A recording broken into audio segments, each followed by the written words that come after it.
prestidigitation. It's basically, you can do magic things, the cantrip. Out of all the spells in D&D, other than perhaps Wish, it's probably the one with the broadest remit. This can make it hard to analyse, and a nightmare for DMs with creative players. But today I want to take a slightly different approach. As a cantrip, prestidigitation is one of the most commonly cast spells in any Dungeons & Dragons world. But how would such a world actually look? Even the most minor magical effect is still magic. And trust me, prestidigitation will change your world.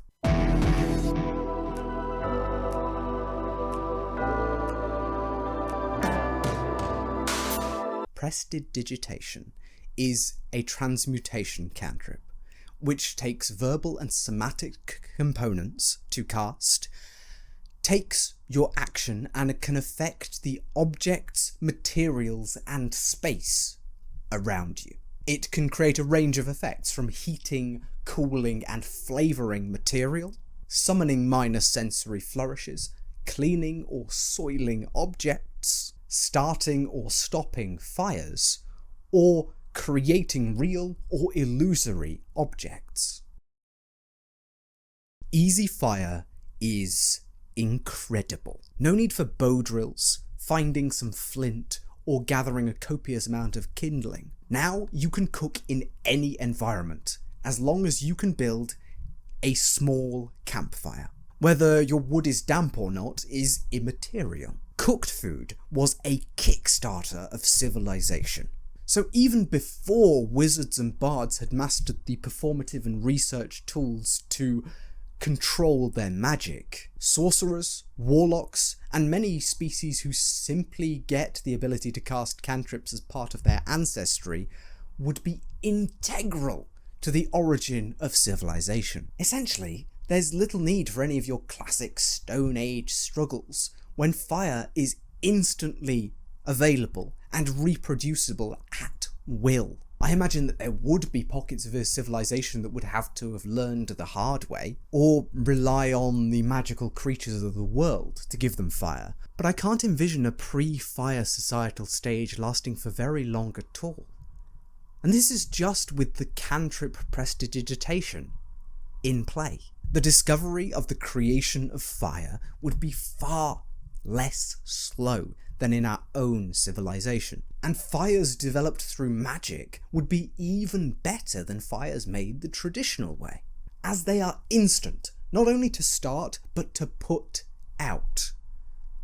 Plus, you can light them from up to 10 feet away, reducing the risks of unintentional burning. The sheer efficiency in starting and stopping a fire would also lead to the early development of smoke management behaviours, which is a surprisingly useful tool in our own history. Being able to start and stop a fire at will means 1. Smoke signals are incredibly easy to create and far more precise. They allow for instantaneous, long-distance communication if you share the code with the person you're communicating with. Unlike whistling or simply hand-delivering a message, smoke is a near-universal deterrent to wild creatures. So you're going to get a lot less curious attention than if you simply run to deliver your message through the forest, or you're making an awful lot of noise. 2. You needn't ever risk a guttering campfire that still belches smoke for minutes after it's been put out by burning embers or still residual hot coals. Prestidigitation immediately extinguishes the fire at a moment's notice. 3. Recovering honey from bees would be so much easier if a user of this cantrip were around. Bees were, after all, domesticated by the ancient Egyptians. It's very likely that an ancient D&D world would domesticate bees even quicker. Smoke is an excellent tool in controlling the movement and activity of a beehive, enabling a gatherer to collect as much honey as they may well want, as long as they have a controlled way of smoking bees. Seeing as some species get cantrips simply by existing, it stands to reason, especially in elven cohorts, that honey, smoke signals, and cooking have been around since the very dawn of magic. It's important to note that all of this is also possible using druidcraft too. Of course, this fire starting and stopping effect has uses beyond a primitive past as well. Tinderboxes and matches may be useful for a non-magic user, but any mage would scoff at the effort it takes their companions to create fire. Equally, where castles once had firelighters employed as part of their full-time duty, a single mage could light every candle in a castle, including the chandeliers, without need for a massively tall ladder, simply in the time it takes them to walk around the castle's grounds. The same is true for any settlement that uses gas lamps. A single magical lamplighter could cover most of a medieval-sized city in just a few hours, using no more taxing magic than a single cantrip. Taking much of the palaver out of the old profession of lamplighter, a steady team of individuals, perhaps one per district, could have all the lamps in a city lit and be home in time for tea. This would be in a far less dangerous fashion than our historical ladder-climbing lamplighters, who had to deal with volatile early gas lamps up close. The reduction in labour force, as lamplighters were often pulling double duty as night watchmen, would also free up more guardsmen for actual night patrols, rather than glancing over their shoulder to look out for bad guys while they're in the process of lighting a very, very dangerous contraption.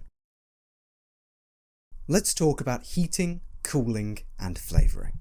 Now, there's no official guidance about how much we can heat or cool in terms of degrees, but it would be safe to say that this spell probably doesn't have the power to freeze or boil water, for example. As such, if we assume the temperature of a random object to be room temperature, about 20 degrees Celsius, we should imagine that to chill this object, we could probably take it no more than 15 degrees Celsius down to about 5 degrees C, or the standard operating temperature of many modern refrigerators. Any cooler than that, and I would say we move beyond being chilled to being frozen. Thus, it stands to reason that to warm a similar object, we can probably bring it up to around 35-40 degrees Celsius. This is not a stable or safe temperature to hold food at or serve food at, which would be considered hot, but it is still slightly above the internal human body temperature, so it would be warm to the touch. I'd rule about a 15 degrees Celsius leeway each way, to keep things reasonable for a cantrip. So what can be done with this? Well, you won't be able to scald anyone or give them frostbite, but you can affect all sorts of things. Have you got a frozen pond? Well, if you warm the ice by about 15 degrees Celsius, it's liable to melt if it's not too thick and you give it enough sustained heat. If your wayfinding equipments have frosted over, making them immobile, a little bit of warming may go a long way to making them usable again. Equally, if an object is too hot to hold, applying a little bit of a chill to it might make it just about bearable. This could also be applied theoretically to items of clothing, to make it slightly more comfortable to exist in an extremely hot or extremely cold environment. And then, of course, we get to food. While 24 consecutive hourly castings of prestidigitation could theoretically keep a foodstuff chilled and refrigerated forever, for long-term use this seems a little unreasonable. Essentially, it requires 2 full-time casters with extremely accurate timekeeping methods to effectively refrigerate 3 cubic feet worth of food.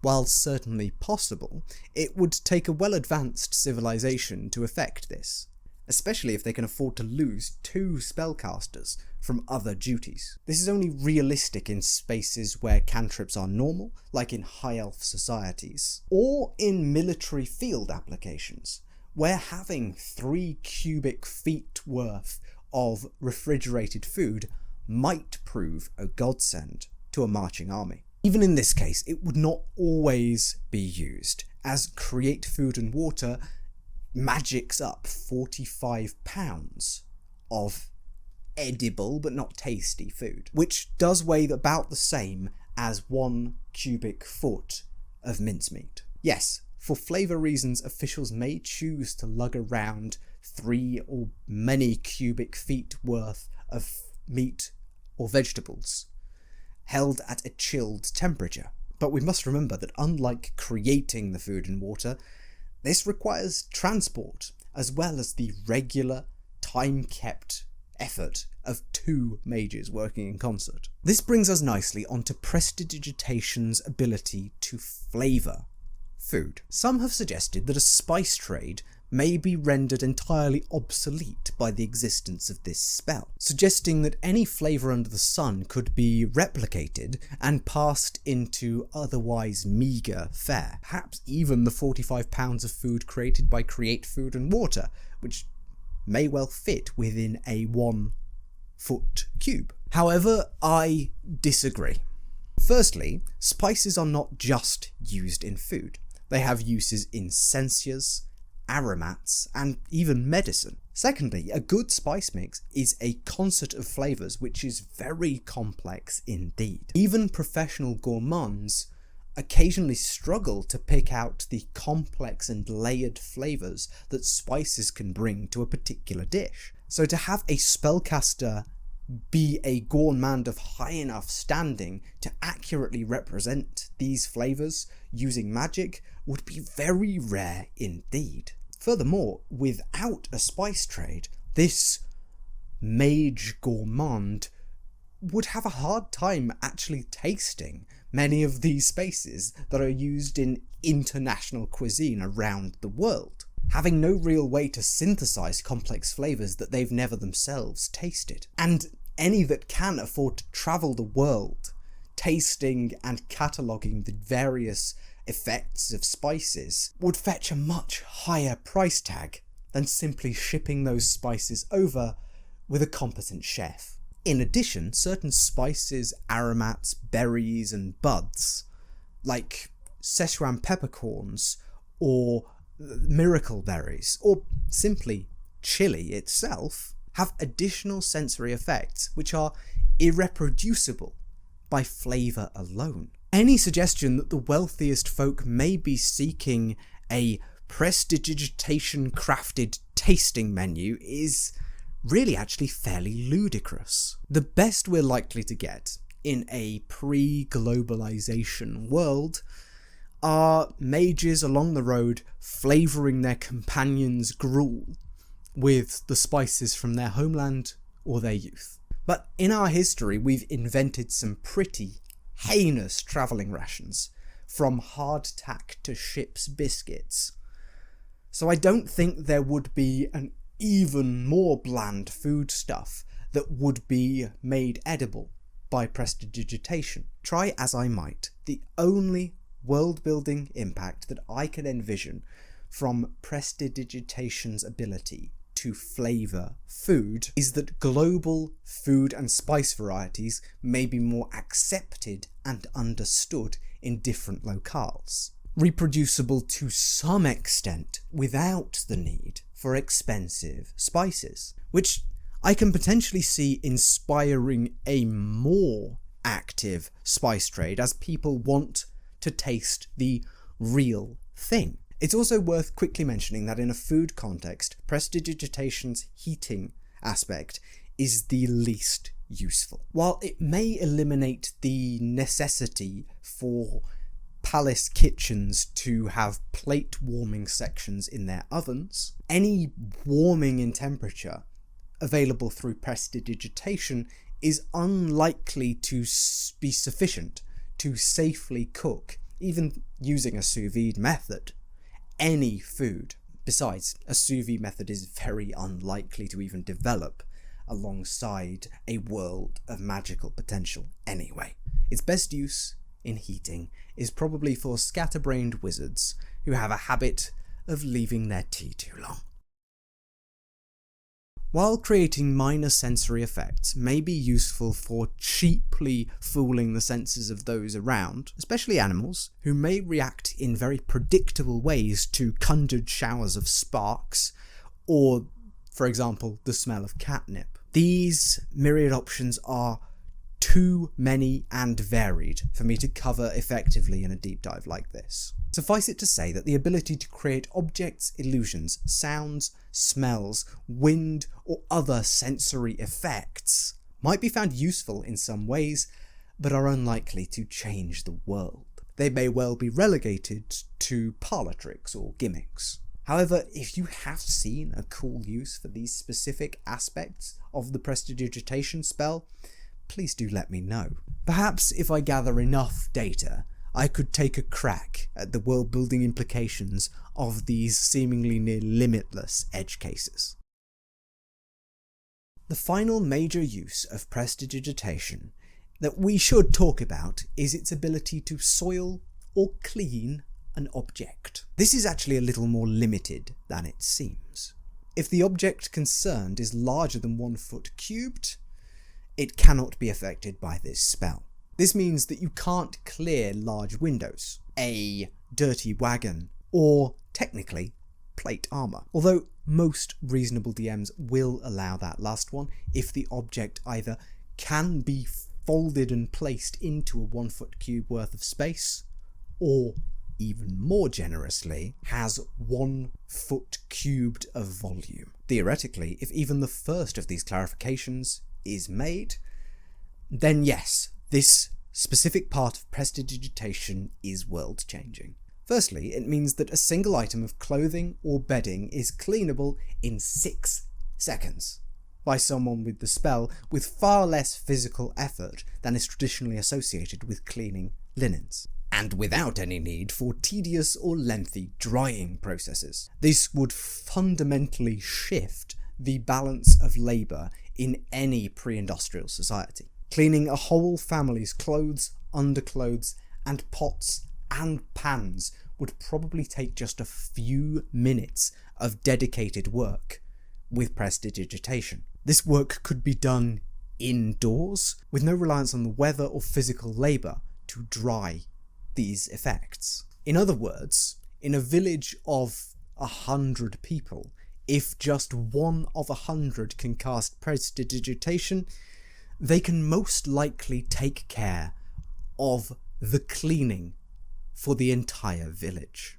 In a traditional agrarian society, this may mean that the women, who are usually burdened historically with the task of household labour, may find themselves freer to explore crafts or any variety of other trade opportunities in their local region, and would also likely mean that any mage who could do this for a village would be such a valued member of the local village community that their every need and whim would be taken care of. Of course, this requires a benevolent spellcaster, but to keep them on side they would have access to the settlement's best produce, kind of the opposite of the wicked wise woman trope. Indeed, if magic were common enough, hedge wizards, or sorciers from the French, might become a massively valued community member, much like the lamplighters discussed earlier, all for the ability to cast a single cantrip. The thing is, with household labour diminished, it's entirely possible that your fantasy world may develop in a wildly different direction to our own. Again, that's assuming that even only 1 in 100 people can cast a cantrip. You see, child-rearing duties may be about the only homebound job left, which would still likely be biologically determined in the first few months while babies need milk. It's entirely possible, though, that a single wet nurse and a rotating carousel of childminders could adequately fulfill this job, leaving more people simply to work in agriculture, farming, crafts, and gathering. The simple fact that magic makes things easier means folks of all genders have more time to do things for the community's continued survival, likely leading to both more prosperous, less patriarchal, and more communitarian social structures. Indeed, it could be said that alongside local leaders, the village mage and the village's wet nurse may be the best treated of all. After all, they're the only non-expendable workers in the village, and do the lion's share of the specialised labour. That's only one possibility for developmental mechanics of magic, of course, and I happen to like it, but it may be considered a little too optimistic when we look to our own history of how we treat those who are different from us. You can, of course, create a world where the minor helps that prestidigitation may give are outweighed by a general fear of magic, or a concern for what the mage may bring to bear on the community if they continue exercising these powers in full view of the magical creatures of the world. Of course, I also haven't really talked about using prestidigitation to soil things, because that strikes me as a little less useful. But you can use it to dirty anything you might desire. Undergarments, dishcloths, or even each individual tile in an entire castle's floor, if you have the time. Yet another reason, I suppose, really, why you shouldn't annoy the local witchy wise woman or hedge wizard. Soiling a pompous noble's garments is certainly one way to show displeasure for them, but considering prestidigitation has verbal and somatic components, I wouldn't expect it to be a common occurrence. Unless you're dealing with a particularly raucous group of 3 to 6 individuals who seem to be bristling with weapons and arguing with each other about the class of their armour. Thank you for watching.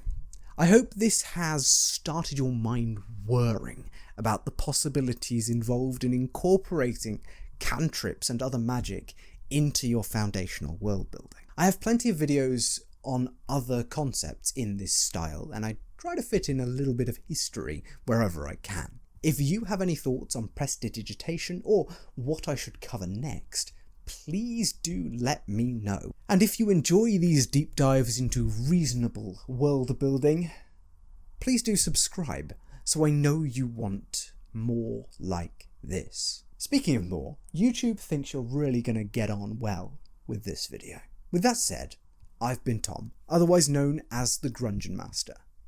Thank you for watching, and I will see you in the next video.